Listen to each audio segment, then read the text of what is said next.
Hi, good people. Welcome to Value Parenting. My name is Olabisi. This is a platform where intentional parents are deliberate about raising a happy and fulfilled child. The goal is to raise a happy and purposeful child, a responsible child that will be useful to himself and herself and the society at large through intentional parenting.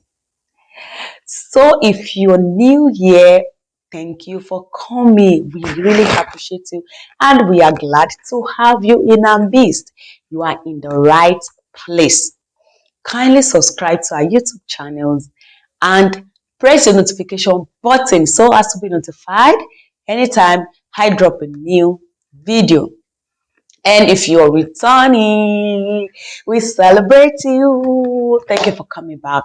We appreciate all of viewers all over the world. Thank you. Thank you. You are the reason why we are here, actually. Thank you for coming back. We really appreciate you. In this video, I'm going to be talking about something that is very crucial. It's something that I saw while I was growing up, and now that I am a parent, I still see it happening. It's something that happens to me also. How to make your child do chores without you repeating yourself over and over again. This happens a lot. If you are not home, nothing will be done. You have to be there until you shout. Even some children, if you have not beat them, they cannot carry out their tasks. They are so used to their parents yelling at them before they can carry out a chores or a particular task that is required. You know, I was once on this table, but I am no more there because there was something that I did and it has really worked for me so well. And that's what I'm going to be sharing with you in this video. I've told you to clean your room over 1,000 times now. A lot of parents are on this table. You have to yell or beat your child before a task can be carried out. No, there has to be a new way. If your child find it difficult or don't always remember what to do, this is for you. If you're tired of telling your child what to do always, this is for you. If you're tired of screaming, yelling, and beating, this is for you. So glue to this video and also remember to help us share this with your loved ones. Should I call it secret to make your child do chores or tasks that is required without being told? Okay, I'm going to share this before I share things that I did that are work for me. The first thing is don't expect magic to happen. Magic is not going to happen because your child is used to a way of doing things. Maybe it's used to you yelling before he can carry out his tasks. Or maybe your child is used to you beating him before he can carry out the task. And now you want to introduce a new way of doing things that will not require you to shout or to yell at your child. So it's going to take time. And also it will require you to be patient. You need to be calm with your child. Okay, for instance, if you are just introducing your child to washing of plates, there's going to be a mess. So you need to expect that your child, he or she is going to splash water. It's not going to be neat, exactly neat the way you will wash it. So the best thing is not to blame that child. The best thing is not to condemn the child, encourage the child, because if you do, that will be the end of it.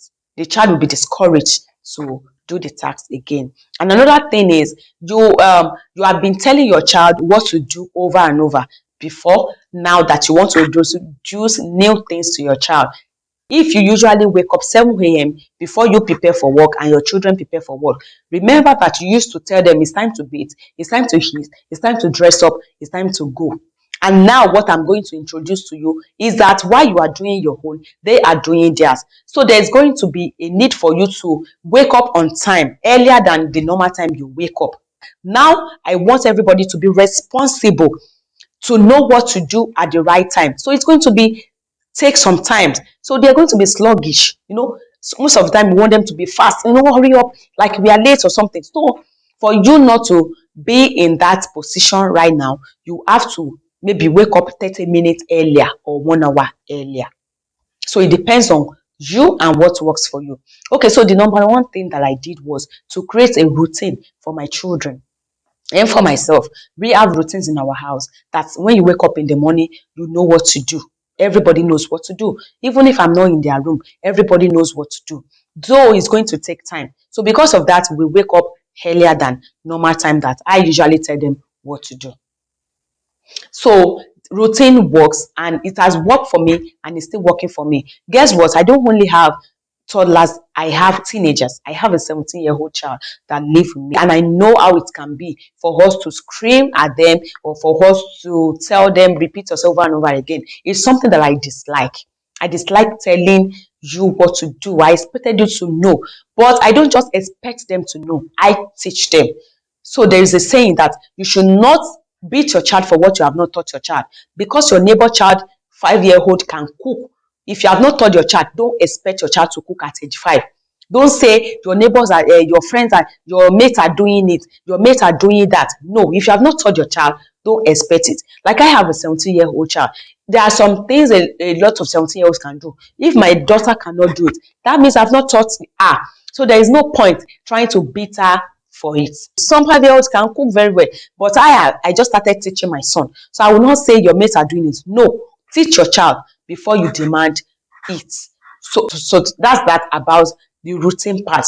If you need help in any way, this is why I am here.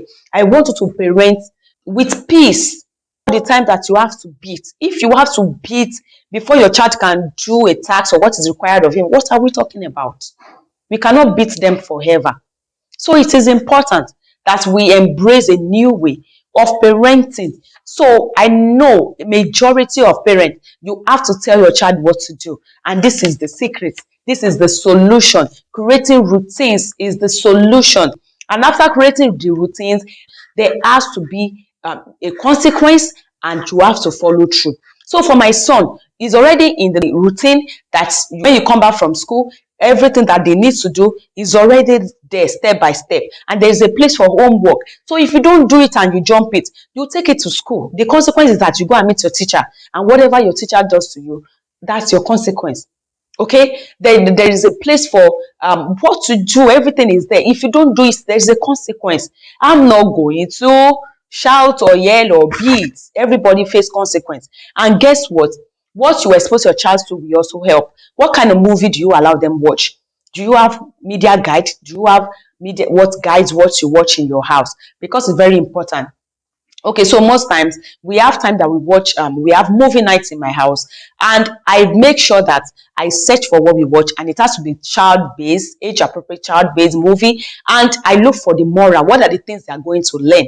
Because I know they learn from some of these things a lot. So I look for what is it that we are going to learn from this. Lion King is a very powerful yes, a very powerful movie that you can allow your children to watch because they are going to learn. Because the child disobeyed and the consequence was huge. His disobedience killed his father. His disobedience killed so many people in their cities or in their village, the kingdom that his father ruled, because other the other kings that came up started eating other animals. So you can see his disobedience also made him suffer. His mother suffered, his father suffered, a lot of people in the kingdom also suffered. You can see the consequence. So when we watch it, I ask everyone, what did you learn? You hear it's not good to be mean, it's not good to be wicked, and in there it's not good to be disobedient. It's not good because the consequence is so huge. Everybody was telling me what they learned. So you can use some of these things. They will know that consequence to this disobedience is huge. So it's not about the present situation, it's about the future, the outcome of whatever it is required of them. If this video is useful, kindly please share with your loved ones, and then drop your comments. If you need any help, I am here and I'm going to help you to develop your child's routines. All we need is the age of your child and what you think that your child is expected or is required of your child, on a daily basis. We also have different I have different for on a daily basis because we have midweek service. It's part of our routines. I put it in their routines, midweek service. So they are limited to what is they do. There is timing for everything. And the weekend also we have different things that they do because they have more time on Saturdays, and then Sundays they go to church. So things that, in fact, is a good way, and it has worked for me, and I believe it's going to work for you. So share this with your loved ones till I come here again. Bye for now.